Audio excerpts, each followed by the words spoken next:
Oh, so if I could only see one. Okay, let's see what four of these are. So Godzilla X Kong, Deadpool, Dune. If you think I'm picking the Garfield movie, my friend, like yeah, I'm excited for Dune. Like I for sure am. You know, it's definitely gonna be a movie. I'm gonna be there day one when it comes out. But it's really between Godzilla and Deadpool 3. And as much as I want it to be Godzilla X Kong, I'm going Deadpool, my friend. It's just Ryan Reynolds and Hugh Jackman right next to each other.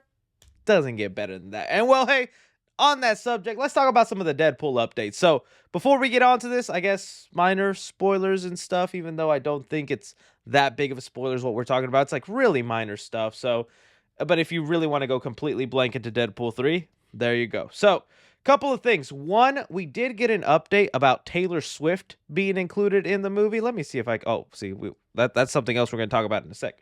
But we had this account which I follow on my main account. This is my backup account that I use for streaming so that nothing nasty pops up. Uh, I've been following them for a while, and they do seem to get stuff right. And they also rarely post. They're not like a lot of these scoopers where they'll post every day with a new scoop, and you're like, my friend, how do you have a new scoop every day? Like, come on now. Some of this stuff you're just guessing, right? Like, no way. And some of this stuff they just say the obvious. This person seems to tweet like once every 3 months or something with information. And they said that they are also about Deadpool 3. They are also in talks to have Taylor Swift make an original song for Deadpool 3, similar to Celine Dion for Deadpool 2. And they were also saying, let me see if I can find it. Well, I'll put it back over here. They were saying that Taylor Swift, Jesus, I freaking pulled up I didn't know about that song thing. That's pretty interesting. They said that Taylor Swift is said to be making an appearance in the movie. So she said Taylor Swift would reportedly make an appearance in Deadpool 3, and they will reveal her in the movie's marketing. Now, this shouldn't be that big a surprise because earlier in the year during the strike, we saw Taylor Swift, Ryan Reynolds, his wife, Hugh Jackman, all of them were like hanging out. Let me see. Where is it? They were hanging out at a game. Let me see. See if it pulls up. Yeah, they were all hanging out at a game. This was like last year during the Hollywood strike. See, Hugh Jackman's there, Ryan Reynolds, Blake Lively, Ryan Reynolds' wife, and Taylor Swift. And right over here off to the corner, all the way on the right, that's director Sean Levy. So literally, the most important people involved with Deadpool 3 are just chilling, hanging out with T-Swizzle.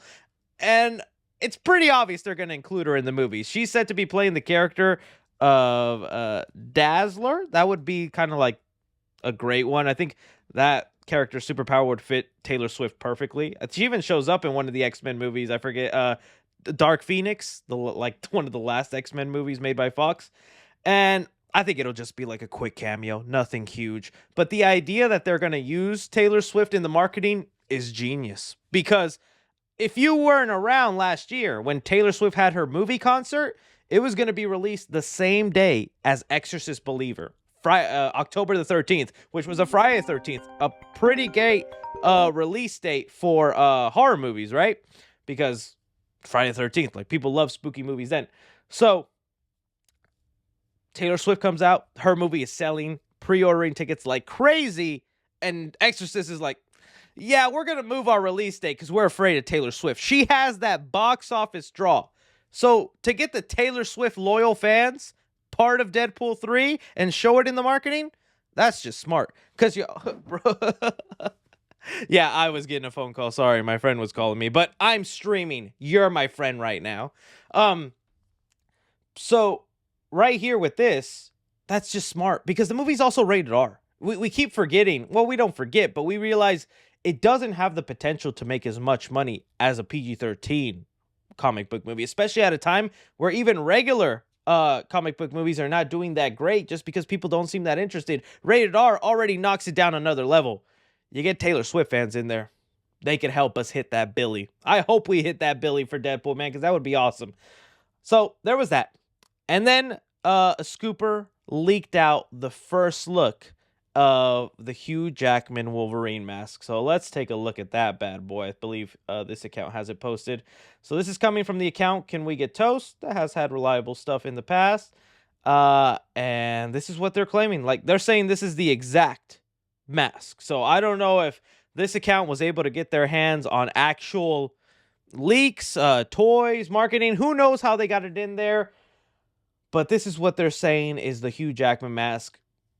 And I mean, it's perfect. It's beautiful. It's gorgeous, man. Like, I was hoping it would have the wide eyes, and honestly, it makes sense that it has the wide eyes because Deadpool has wide eyes, in his mask. It'd be kind of weird if he stood next to Wolverine and he didn't. He just had the Hugh Jackman, regular human eyes. The wide eyes here look awesome. I'm also liking that it's not too over designed, the mask. It's got a couple of lines on the black and on the yellow. That's looking fine enough. The texture of it looks really good. It looks like, I don't know, it could be a cloth or maybe it could be a shiny plastic. Like something like this would have been too much. Like that does look cool, but that is over designed. This is a fan made one that people toss around. It's a cool design, but it's also like too like and I want it more flat on the sides. This feels a little too more narrow in front. A lot of over design in there. This feels simple enough like it will look nice. And if you also like zoom into kind of the chest, the jawline part, it's got like some cut off there. So it's not like the Robert Pattinson Batman mask where you just get the entire jawline. So they're going to cut off the jawline a little bit, make it a little bit more defined, which I think is cool. I mean, that Hugh Jackman beard though is, that stubble makes it look really badass too. I like it. I really dig it. I'm loving it. I just want to see this mask on actual Hugh Jackman Wolverine. Who knows for how long he wears it? Whether it's something they'll show right away and then he takes it off for the rest of the movie because it's still Hugh Jackman. You want to see his face. Or if it's something that he'll start off without it and then something big happens and he's like, oh, it's Wolverine time. Or, something like that. And people are still saying that at some point in the movie, Wolverine is going to rip off his arms and you'll get to see like his muscle in classic, which that'd be cool, but now I'm starting to feel like we're guessing. And I don't know if that'll actually happen, but that would definitely be cool. Especially if it's like Deadpool who does it. It's like, come on, man, take it off. The people want to see it.